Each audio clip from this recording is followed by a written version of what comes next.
Hello everyone.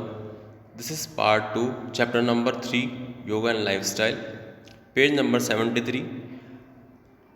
Today's topic is nervous system strength. As a result of regular practice of आसन, our nervous system strength. अगर हम regular practice करते हैं आसन की तो आसन कर अगर हम रेगुलर प्रैक्टिस करते हैं आसन से तो हमारा नर्वस सिस्टम जो है वो उसकी जो स्ट्रेंथ बढ़ जाती है, the working efficiency of synapses and chance the neuromuscular coordination increase activity of our body will be done expending less energy. तो नर्वस सिस्टम अच्छा होगा तो हमारी वर्किंग जो पावर है वो बढ़ जाएगी और जो कोऑर्डिनेशन न्यूरोमस्कुलर कोऑर्डिनेशन इंक्रीज हो जाएगा।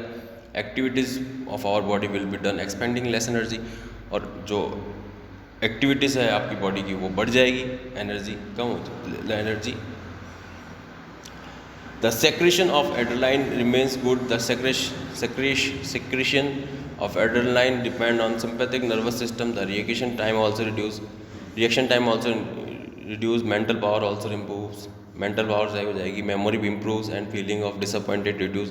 Memory improve होगी, disappointing reducing हो जाएगा. Feeling of disappointing, जैसे आप कोई अच्छा फील नहीं करते वो भी आपकी कम हो जाएगी। जैसे आपको बुरा लग रहा है कुछ मन में या फिर कुछ ऐसे मन में विचार आ रहे हैं तो वो आप मेडिटेशन करके इसको कम कर सकते हैं। रेगुलर प्रैक्टिस ऑफ आसन रिड्यूस एंग्जायटी, आप गुस्सा और अपना स्ट्रेस कम कर सकते हैं किससे? रेगुलर प्रैक्टिस आसन से। It also reduce sleep disorder, जो आपका डिसऑर्डर है स्लीप डिसऑर्डर है वो भी कम हो जाता है आसन से। Efficiency of glandular activity is stimulated and regulated properly. By doing asana regularly, the glandular activity is stimulated and regulated properly. Gland start producing hormones in sufficient quantity which are collected and kept so that they may be utilized at the time of need. The demand of insulin reduce. Glandular activity अगर आपकी अगर आप आसन करते रहोगे तो ये भी अच्छा काम करने लग जाएगी, रेगुलेट प्रॉपर्टी ग्लैंड, और आपके जो हार्मोन्स है वो sufficiently quantity which are collected और वो जमा सही जगह इकट्ठा होने लगेंगे। कैप डेट से to utilize of time of need. The demand of insulin की जो डिमांड होती है वो भी कम हो जाएगी। इंडीड रेगुलर प्रैक्टिस ऑफ आसन इम्प्रूव डायबिटीज़ मैनेजमेंट, और आपका जो डायबिटीज़ है डिजीज़ है वो भी कम हो जाता है, इम्प्रूव होने लगता है। Asana help in maintaining at balance development of our body. आसन से क्या होता है कि आपकी जो बॉडी बैलेंस जो विकास है वो बैलेंस रहता है। Efficiency of excretory system enhance, excretory system of enhances कैसे बढ़ता है? Regular practice of asana enhance the efficiency of all excretory और सारे ऑर्गन्स की कैसे बढ़ जाती है? As a result waste product as such as lactic acid, acid phosphate, urea, uric acid, sulphate etc are excreted quickly properly, which is done help in delaying fatigue.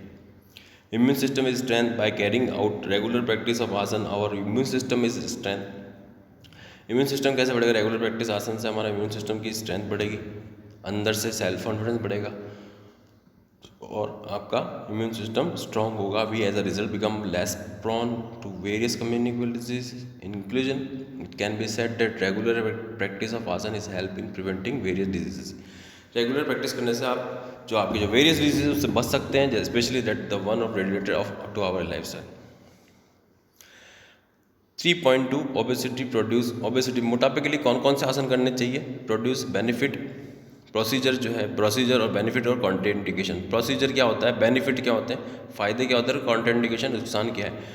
इसमें obesity में कौन कौन से आसन होते हैं? वज्रासन, पद्मासन, ऊर्ध्वाधरासन, त्रिकोणासन और अर्धमत्स्य आसन। ये 4 3 2 5 5 आसन होते हैं। Now days obesity has become an enormous as well as fatal health problem. अभी के दिनों में सबसे ज़्यादा बीमारी किससे ज़्यादा लोग परेशान हैं? ओबेसिटी से, मोटापे से सबसे ज़्यादा परेशान है।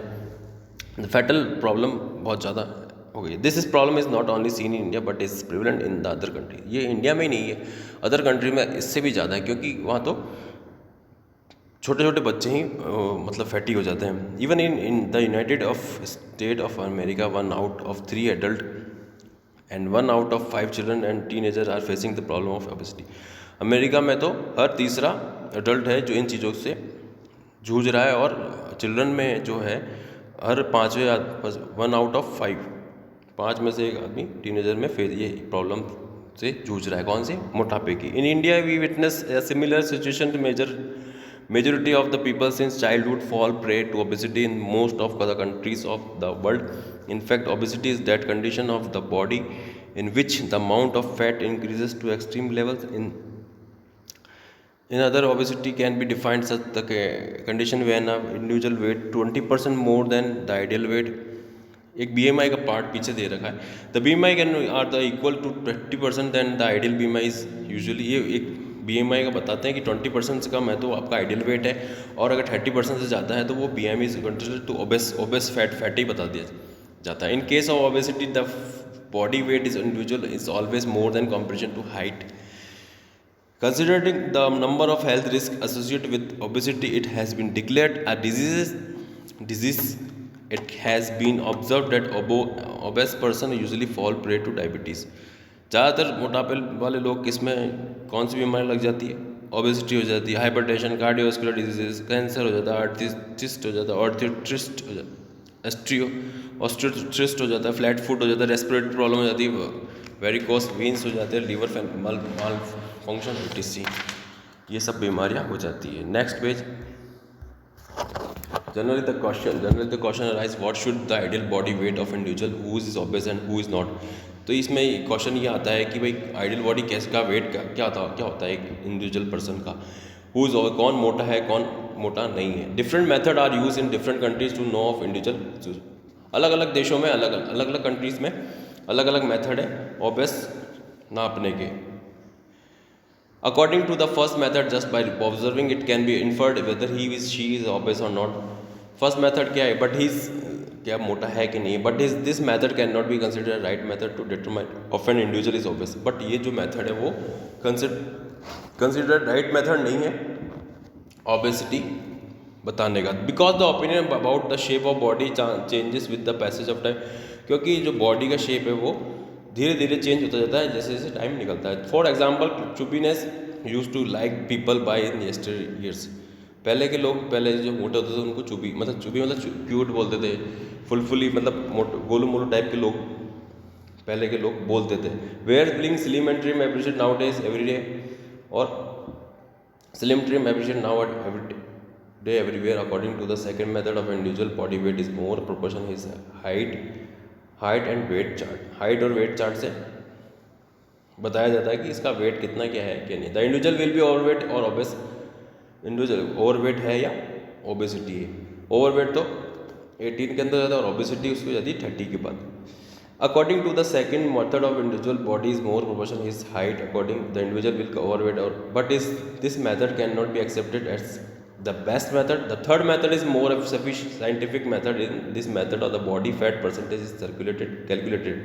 जो body percentage जो बॉडी का फैट होता है वो कैलकुलेट किया जाता है. If body fat percentage of a person is more than required level he और she may be considered obese. अगर बॉडी का फैट अगर ज़्यादा पाया गया तो वो उस मेथड में बताया जाता है कि उसका ओबेसिटी का वो मोटा है या नहीं है. मतलब उसकी फैट की उससे बताया जाएगा. The most accurate method to determine obesity but is not easy apply this method it comparison to other method. The weight and height chart is still preferred. Determine obesity is called easily available cost effective to use easy to use method to check obesity.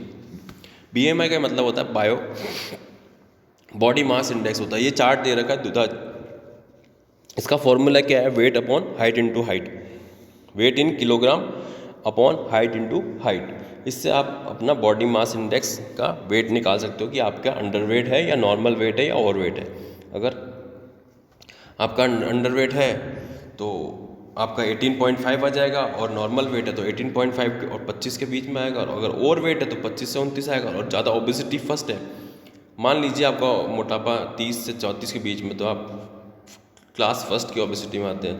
अगर 35 से 40 है तो आपका obesity class second में आता है. और obesity class third में अगर 40 से भी ज़्यादा है तो वो आपका BMI ज़्यादा दिखाता है, ओबेसिटी ज़्यादा दिखाता है.